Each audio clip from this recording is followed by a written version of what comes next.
Hello students, this is Jyotsna and welcome to you all on my YouTube channel Learn with Jyotsna। स्वागत है आप सभी का एक बार फिर से मेरे YouTube चैनल पर, जिसमें आज की क्लास में हम बाल विकास को प्रभावित करने वाले कारकों के बारे में डिस्कस करेंगे। तो पहले हम देखेंगे बाल विकास कैसे कैसे होता है, फिर उसके बाद हम देखेंगे कि कौन कौन से फैक्टर्स हैं, कौन कौन से कारक हैं जो बाल विकास को प्रभावित करते हैं। तो देखते हैं बाल विकास की परिभाषा है।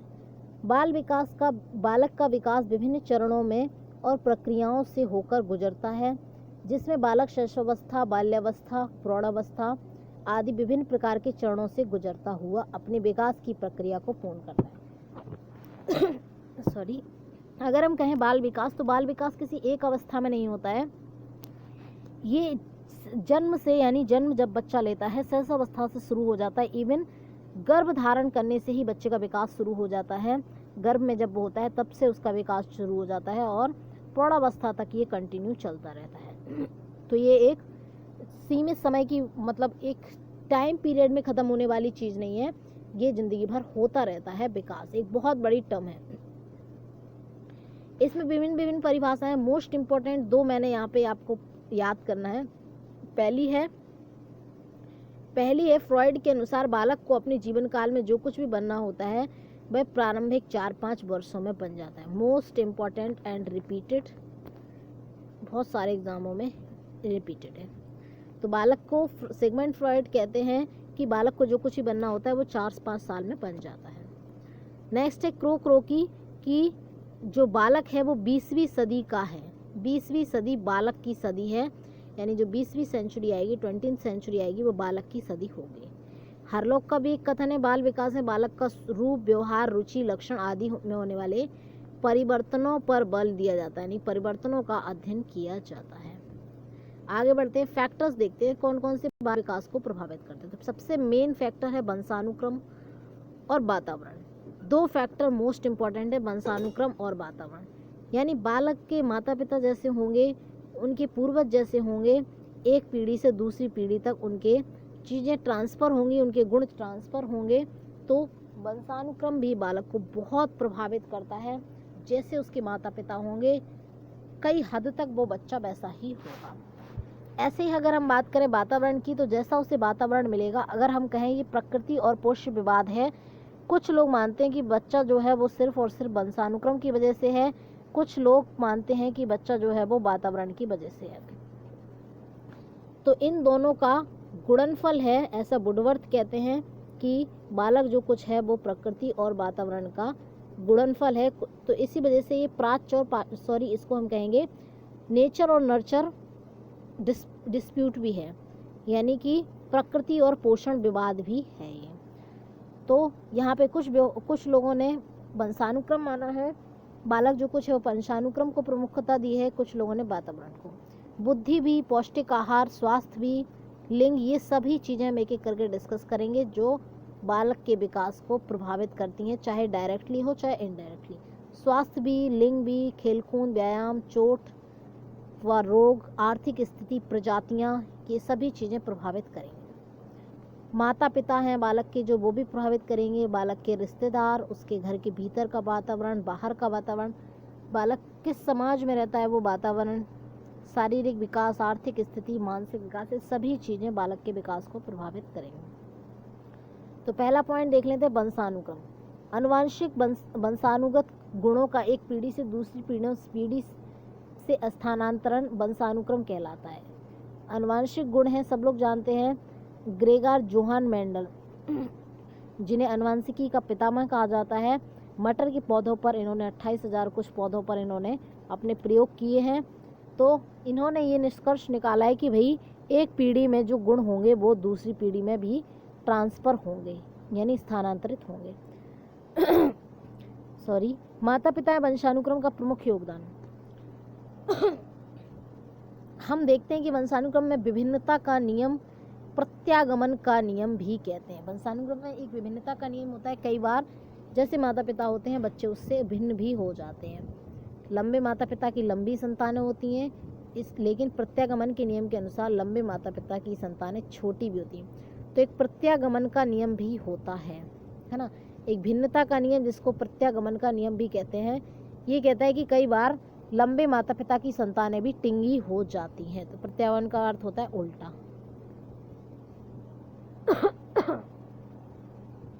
सॉरी। नेक्स्ट फैक्टर है जो प्रभावित करेगा वो रहेगा वातावरण। वातावरण भी बाल विकास को बहुत अधिक प्रभावित करता है। हमको पता है कि वातावरण का प्रभाव जंतुओं पर ज़्यादा पड़ता है। जैसे अच्छे वातावरण में रहने वाले अच्छी बात सीखता है, लेकिन खराब वातावरण में रहने वाले खराब बात सीखते हैं। इसी के साथ साथ शारीरिक विकास पर, यानी बालक के रंग, रूप, लिंग आदि पर भी प्रभाव पड़ता है। तो जैसा वातावरण होगा, अगर हम देखेंगे जहाँ गर्मी ज़्यादा पड़ती है वहाँ के लोग काले होते हैं, और जहाँ ठंडी ज़्यादा पड़ती है वहाँ के लोग गोरे होते हैं। तो वातावरण भी प्रभावित करता है।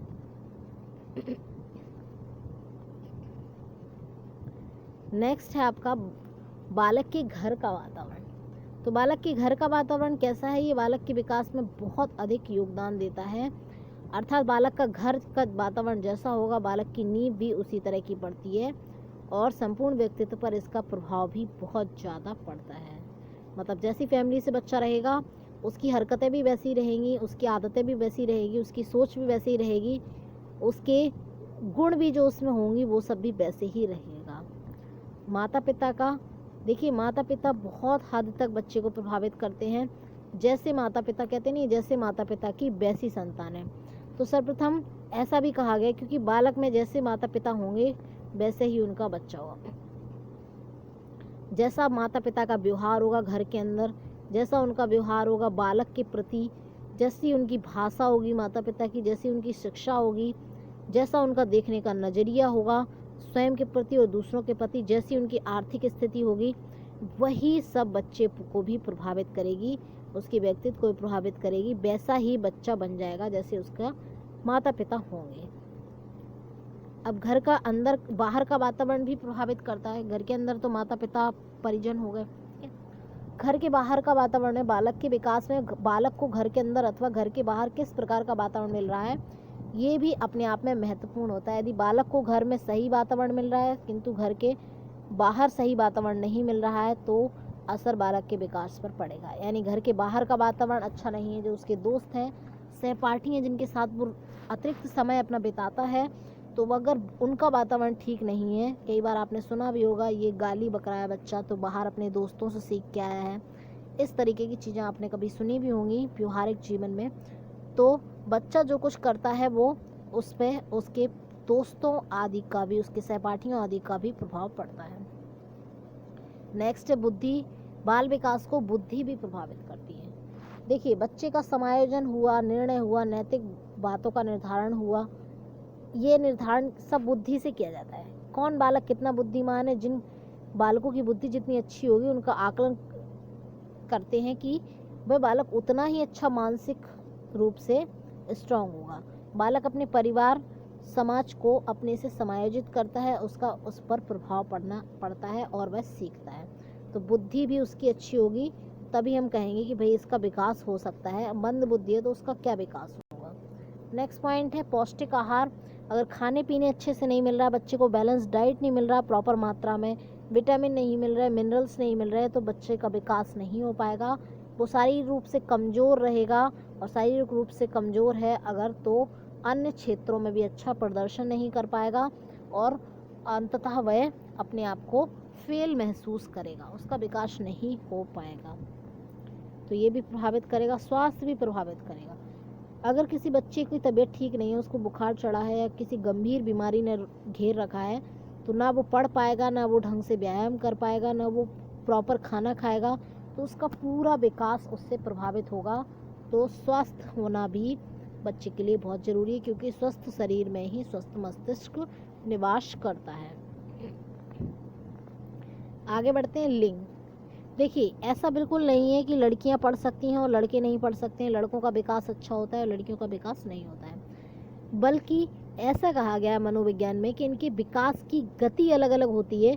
किसी क्षेत्र में लड़कियां अच्छा प्रदर्शन करती हैं तो किसी क्षेत्र में लड़के अच्छा प्रदर्शन करते हैं। इनके विकास की गति में अंतर होता है, ना कि ऐसा नहीं है कि इनका विकास नहीं हो पाता है।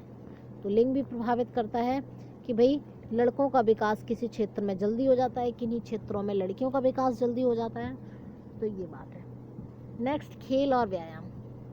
खेल और व्यायाम से क्या होता है? खेल के मैदान में बच्चा क्या सीखता है? सेल्फ कॉन्फिडेंस सीखता है, समन्वय करना सीखता है, समायोजन करना सीखता है, तो इससे भी उसका विकास होता है।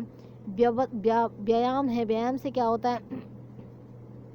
शरीर उसका हष्ट पुष्ट रहता है, मस्तिष्क उसका स्ट्रांग रहता है, रोजाना उसको काफ़ी ज़्यादा मतलब जैसे जो बच्चे खेलते हैं तो शारीरिक रूप से भी आप देखते होंगे एकदम फिट फाट रहते हैं वो, तो ये भी फैक्टर है जो प्रभावित करेगा बच्चे को।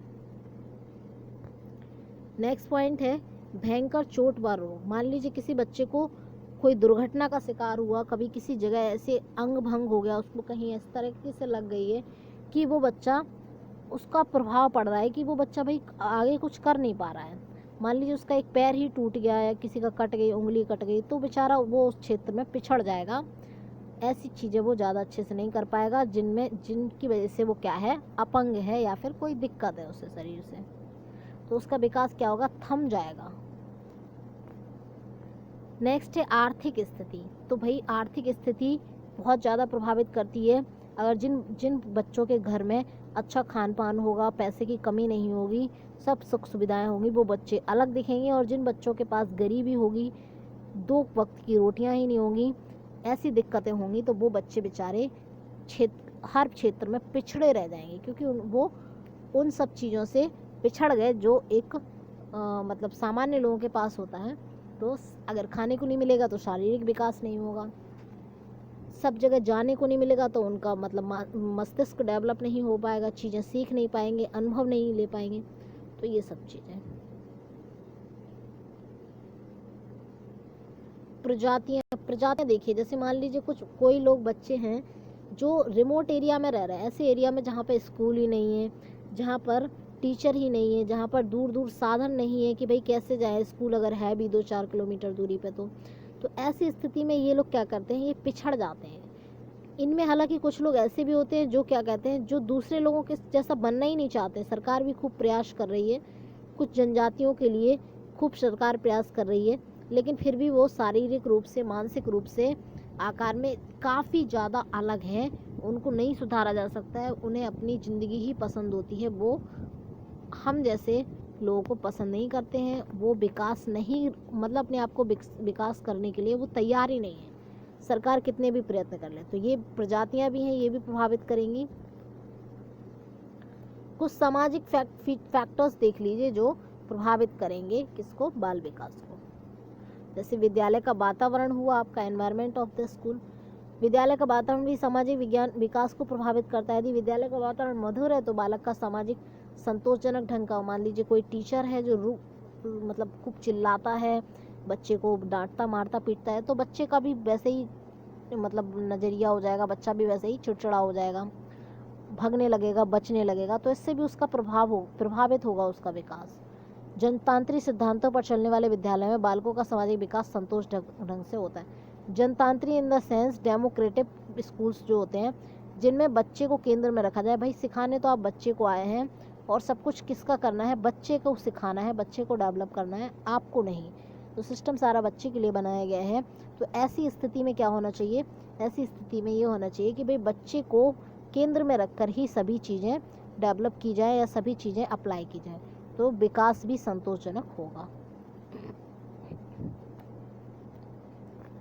नेक्स्ट है हमारा समूह, ग्रुप भी प्रभावित करेगा। जिस समूह में बच्चा रहेगा, आतंकवादियों के समूह में रहेगा तो आतंकवादी बनेगा। तो ऐसे बच्चे को जो कामचोर है तो कामचोरों के साथ रहेगा तो कामचोरी सीखेगा। और हरलोक का कथन है, समूह के प्रभाव के कारण बालक सामाजिक व्यवहार का ऐसा महत्वपूर्ण प्रशिक्षण प्राप्त करता है जो समाज द्वारा निश्चित की गई दिशाओं में उनकी कुशलता प्राप्त नहीं किया जा सकता। कहने का मतलब हरलोक ने कहा है कि बच्चा समूह में क्या सीखता है?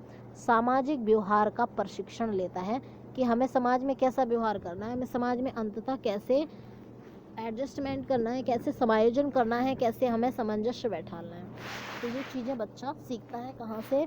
ये अपने समूह से सीखता है, जिस ग्रुप में वो रहता है, जो उसके संगी साथी हैं उनसे सीखता है। संवेगात्मक विकास देख लीजिए। संवेगात्मक विकास भी सामाजिक विकास को प्रभावित करता है। क्रोधी व्यक्ति से सभी घृणा करते हैं, चिड़चिड़े स्वभाव के व्यक्ति को कोई पसंद नहीं करता है, मधुर स्वभाव वाला व्यक्ति सभी को अपनी ओर आकर्षित कर लेता है, तो ये बहुत ज़रूरी है। जैसे आपके संवेग रहेंगे वैसा ही आपका सामाजिक मतलब संबंध रहेंगे आपके। आप अगर किसी चिल्लाएंगे तो आपको कोई पसंद नहीं करेगा, उल्टा सीधा बोलेंगे, आपकी वाणी में मधुरता नहीं होगी तो आपके लोग दूरियां बनाएंगे। और अगर आपके आपके संवेग कंट्रोल्ड हैं, कहाँ गुस्सा करनी है, कहाँ हंसना है, कहाँ किस जगह प्रेम करना है, किस जगह हमें दया दिखानी है, तो आपका समाज में भी स्थान रहेगा। क्रोक्रो ने कहा है संवेगात्मक और सामाजिक विकास साथ साथ चलते हैं। अगर आपके संवेग अच्छे हैं तो आपका सामाजिक विकास भी अच्छा होगा। ये दोनों ही एक दूसरे के साथ साथ चलेंगे। शारीरिक विकास देख लेते हैं। शारीरिक विकास भी प्रभावित करेगा। जिस बालक का शारीरिक विकास संतोषजनक होता है उसका सामाजिक विकास भी संतोषजनक होता है। भाई शरीर से ही अगर फिट नहीं है तो बेचारा क्या करेगा। सोरेनसन ने कहा है जिस प्रकार अच्छा शारीरिक और मानसिक विकास सामान्यतः सामाजिक रूप से परिपक्व होने में सहायता करता है, उसी प्रकार कम शारीरिक और मानसिक विकास बालक के सामाजिक गति को भी धीमा कर देता है। तो भाई मान लीजिए कोई बच्चा एक अपंग है, जैसे मान लीजिए कर्णम मल्लेश्वरी है आपकी, अपंग है, कोई भी हो मान लीजिए, तो उसका बेचारे का क्या रहेगा, उसका पूरा विकास प्रभावित होगा। उसकी मानसिकता भी ऐसी हो जाएगी कि भाई हम तो अपंग हैं, हम कुछ नहीं कर सकते हैं, हमारी लोग बाग हंसी उड़ाएंगे, हम तो इस लायक नहीं है, हम तो सबसे मतलब कमज़ोर हैं, हमारे बस की कोई नहीं है, हम यहाँ नहीं जाएंगे, हम ये नहीं करेंगे। तो उसकी मानसिकता भी उससे प्रभावित होगी। कम शारीरिक और मानसिक विकास बालक के सामाजिक गति को भी धीमा कर लेगा। समाज में भी लोग कम कहेंगे कि भाई लंगड़े लूलों का क्या काम है, अरे इनको क्या करना, उन्हें साइड में बिठा दो। तो ऐसे क्या होगा, उनमें हीनता की भावना आएगी। तो शारीरिक विकास भी प्रभावित करेगा।